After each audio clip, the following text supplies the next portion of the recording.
pledge allegiance to the flag of the United States of America and to the republic for which it stands, one nation, under God, indivisible, with liberty and justice for all. Welcome to the Vietnam Veterans News Podcast. News of interest about Vietnam veterans from a Vietnam veteran. Now, here's your host, Mac Payne.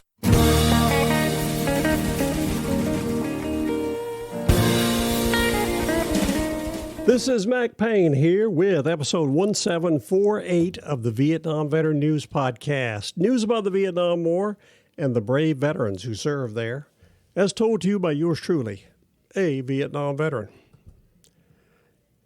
In this episode, we're going to talk about the MIA situation from the Southeastern War this country participated in back in the 1960s and 70s. That is a very sensitive issue, as it should be. Today, there are 1,587 missing personnel from that war that we fought so many years ago. We must never forget them, and we must never give up the search to find them or their remains. It is so important for the families of those MIAs to have closure. It was a terrible thing to lose them. The situation was only made worse when they were unable to properly memorialize their loved ones. Recently, there was a story on History.com about the MIA situation. It gives a very good review of the whole situation. I'm going to share that story with you to help maintain our memories about MIAs and our willingness to continue searching for them. Missing in Action: How Military Families in Tortuous Limbo Galvanized a Movement. Subtitle is, In the Wake of the Vietnam War, Families of Military Members Who Never Returned from Service banded together to demand an accounting. This story was provided by none other than Jessica Pierce Rotundi, a writer for History.com.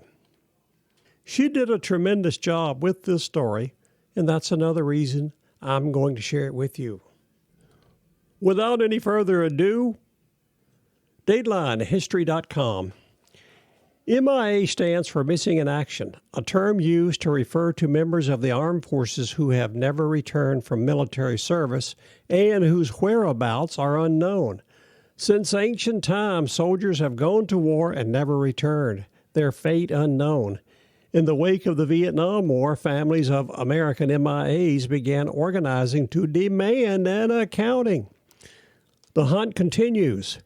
As of May 2020, 1,587 American service members were still missing in Southeast Asia.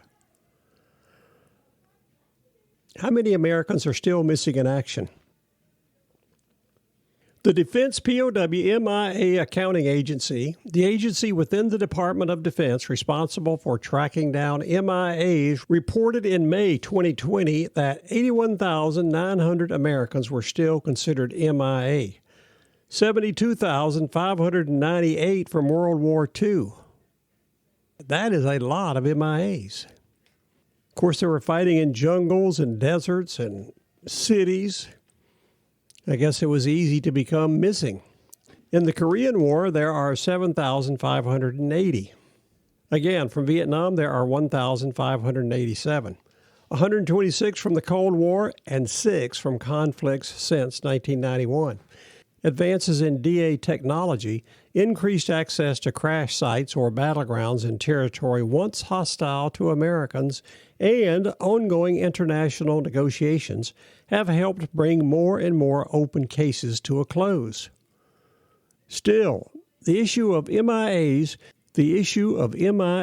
remains a controversial one, with accusations of government cover-ups continuing to foster distrust among families of the missing, particularly surrounding reparation efforts in Korea and Vietnam. Because the Korean War never officially ended, no peace treaty was ever formally signed, the recovery of American remains is complicated. Ongoing tensions between the United States and North Korea further impede the progress. In Korea, advancing American forces buried their dead in temporary cemeteries, assuming they could go back and claim the bodies once the war was won, as they had in World War II. When victory in Korea did not materialize, access to those burial sites did not either. Then there were the battles Americans lost that precluded the recording and burial of fallen American soldiers, like the Battle of Chosin, where 1,200 Marines were lost. Unrecorded deaths in prison camps also contributed to the high number of MIAs in Korea. The RAND Corporation maintains that a third of captured Americans died in captivity in the first year of the war, and the New York Times reported that about 1,500 Americans are believed to be buried in poorly marked graves beneath former POW camps. Moving on to the story of Vietnam War MIAs. The Paris Peace Accords, marking the end of the Vietnam War, were signed on January the 27th, 1973. The U.S. agreed to withdraw all of its troops and dismantle American bases in exchange for the release of all U.S. prisoners of war held by the North Vietnamese. That February, Operation Homecoming aired on American television, showing the release of American POWs from North Vietnamese prison camps. On March the 29th, 1973, 591 soldiers would be returned, and President Richard Nixon announced, for the first time in 12 years, no American military forces are in Vietnam.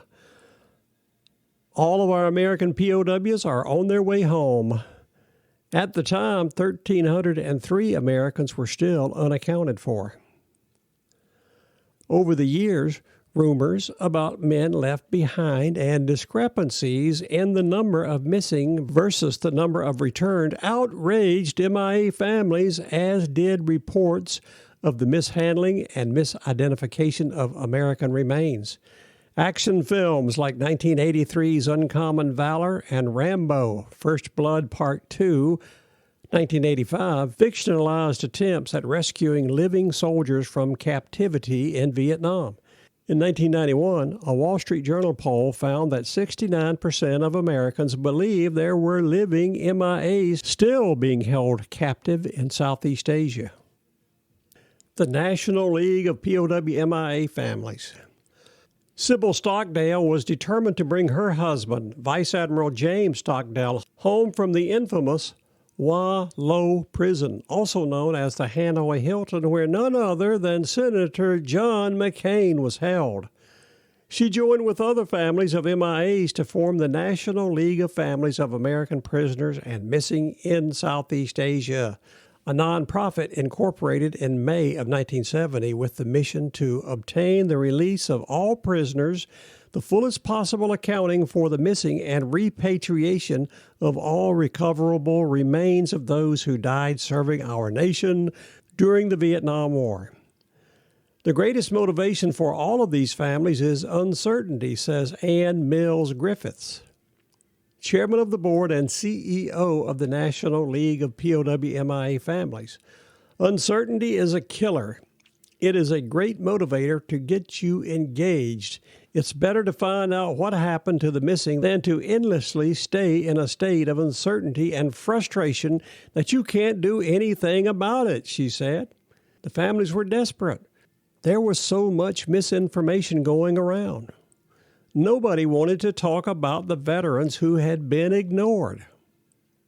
The symbol of the POW-MIA movement is the POW-MIA flag, the brainchild of Mary Hoff, whose husband, Navy Lieutenant Commander Michael Hoff, was missing in action in Laos. World War II veteran Newton Heisley, a former pilot in the Army Air Corps, designed the flag in 1972 using his Marine son as the model for the black and white flag's famous silhouette. In 1979, Congress declared that the third Friday in September would be National POW-MIA Recognition Day.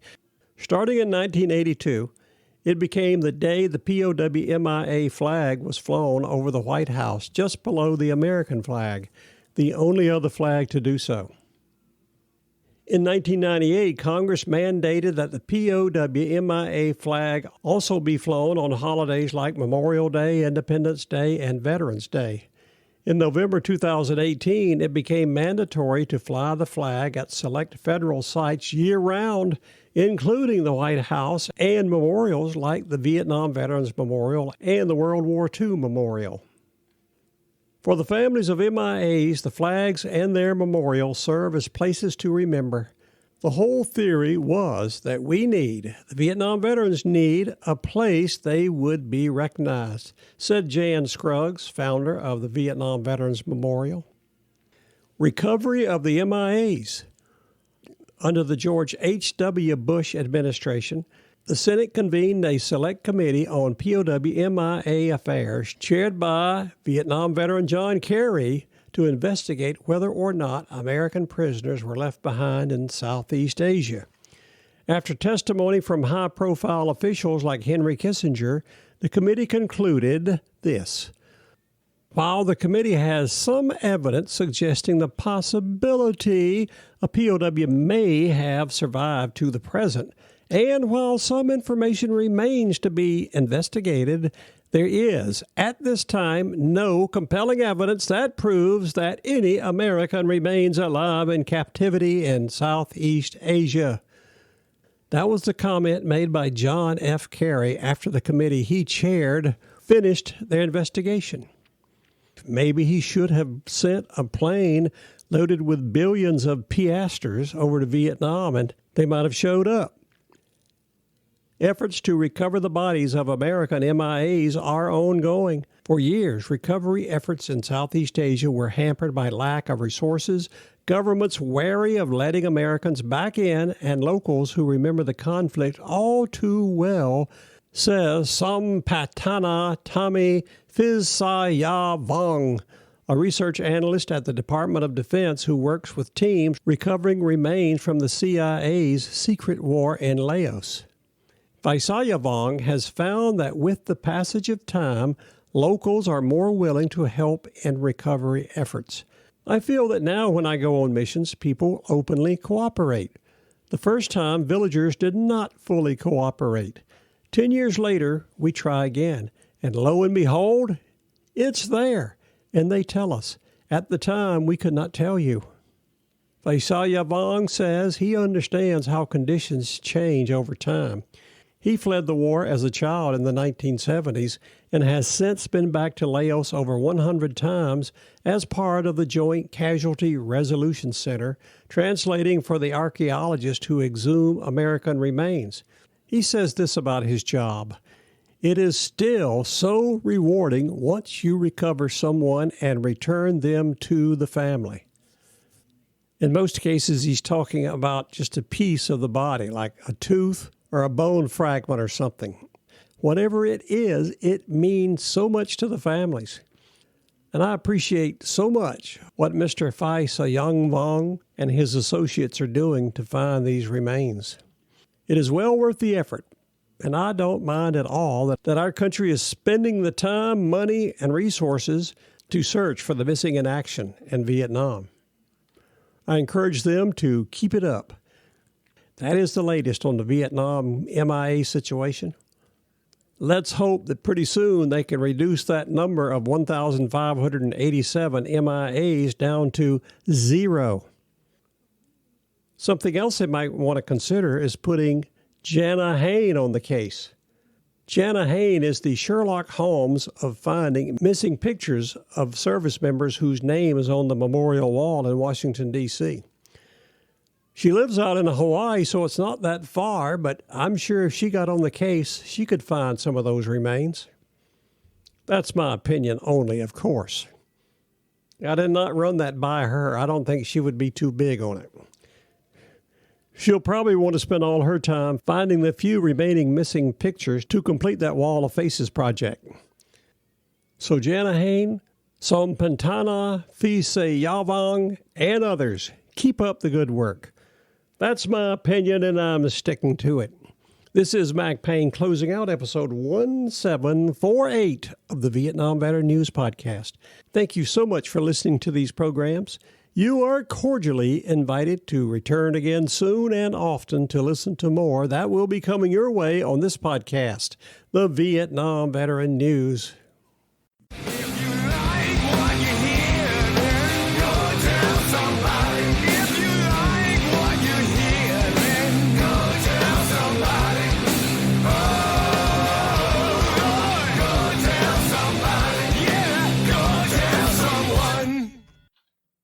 How about that? Ain't that a mess?